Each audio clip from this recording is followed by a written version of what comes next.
if only we're intentional about it. So you all have the power. You have the power to own your own life. Trust me, you will continue to encounter people, some older, some younger, who will disappoint you. But you're an actor in your own life. You make your own plans. And then you get to claim the successes. But you also have to learn from the failures. You have the power to commit to being a lifelong learner. So those of you who are still in school or pursuing further education, complete your education, whatever that learning pathway is. Learn from every experience, not just academic, not just in school, but any experience in church, in volunteer work, community service. These are all lessons that we need to feed ourselves for the next experience. But you also have the power to put the people who you love but hurt you in the balcony of your life. And I want to stop and say a little bit more about that, because this is very personal for me. I mentioned earlier that there are people we love and care about, but when we get close, they burn us, they hurt us. But it doesn't mean we stop loving them. So if you can imagine your life as a theater, and you're in this theater, and you know in a theater there's a balcony, there's an orchestra. The orchestra is in the front, it's closest to the stage, and imagine yourself as the stage. You're the actor on that stage. So there's the orchestra, and then the balcony is up there. They're still in the theater, but they're in the balcony. You still interact with them, but you're not interacting in a way that brings you down. And the reason we have to do that in life is because some people hold us back from achieving what we want to achieve. It's not because they don't love us, but it's because they don't know how to support us. And we have to understand those boundaries. And I'm not speaking as a therapist or a psychologist. I am speaking about as someone who has had therapy, but I'm speaking from real experience. So be really clear about that. But you also have the power to create a supportive network, both adults and peers, and that's what you all are doing at Eddie's house, to really mentor you and motivate you. I mean, we don't get to choose our family. We all know this. We don't get to choose our family, but we do get to pick our friends. And for me, my friends are the family I choose. Every day, I am highly selective, highly selective. And you can imagine, as the mayor's wife, when my husband became mayor, I got even more selective.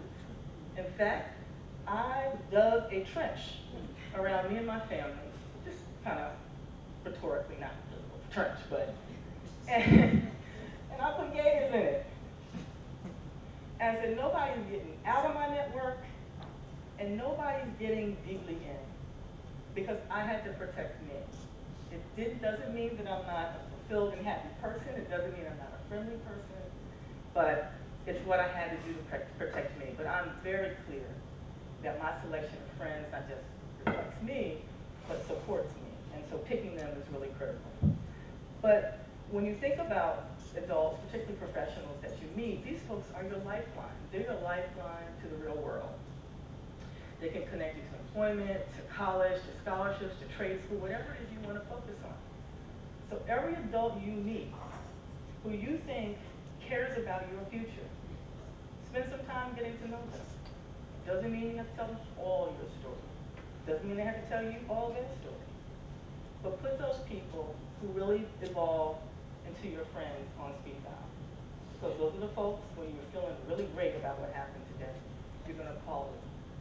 And when you feel really badly about what happens another day, you're going to call them. That's your copy.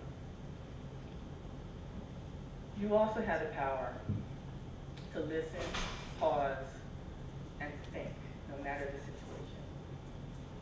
And this is something that I probably didn't master until I was about age 30. I'm 47 now, so I've been at it for a little bit. But this ability to kind of sit back and watch a situation play out a little bit before I respond, either physically or verbally, was a discipline I had to develop. But I noticed as I got good at it, how powerful I felt by not reacting.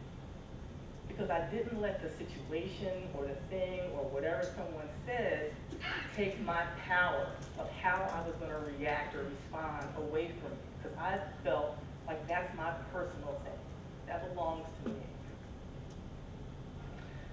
And once you do that, you can reserve all of your power for good. And I can't wait to see you all do all that. So thank you for your involvement in Eddie's House. Thank you for being great people. And that's all I have to say today.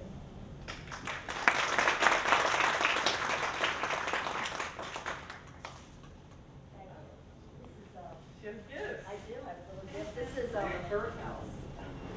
And the significance of this actually is Eddie, who the organization is named after, was a young man who passed away a year and a half ago. But I got him a bird for a little parakeet for his birthday. And he learned about from the parakeet. Now this parakeet was, Eddie was about 16 or about 450 pounds. And this parakeet was and he was never able to say I love you to anybody because everybody that had loved him had either, left him or and so he would refuse to say I love you. But this parakeet, Chucky, made him understand that he loved. And so he learned to say I love you at the end of his life. So this is a birdhouse. Oh, thank you. This is one of the most meaningful gifts I've gotten. Look at these things. Thank you so much. Thank you.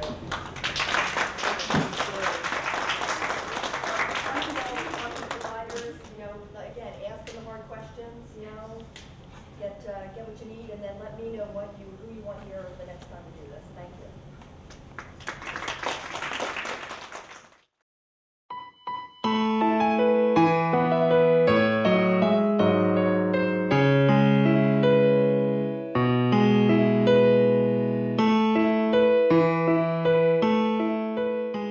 Hi, this is Eddie's House, and today we're here at the Purpose Party.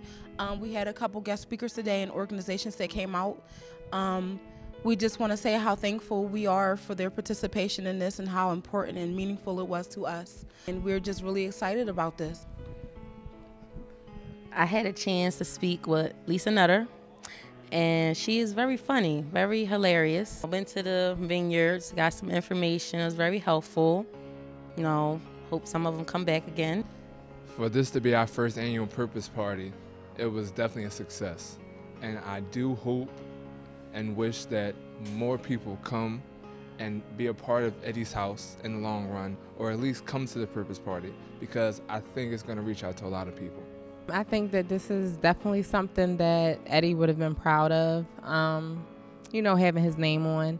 And I think that everything went well, thanks to Miss Sharon, for putting it together, Miss Sharon and Miss Marion, and everybody else that was involved. And I definitely think this is, the start of something new, the start of something big, the start of something very meaningful for Eddie's House. And for all the members and everybody involved today, thanks for coming out. We love you, Eddie.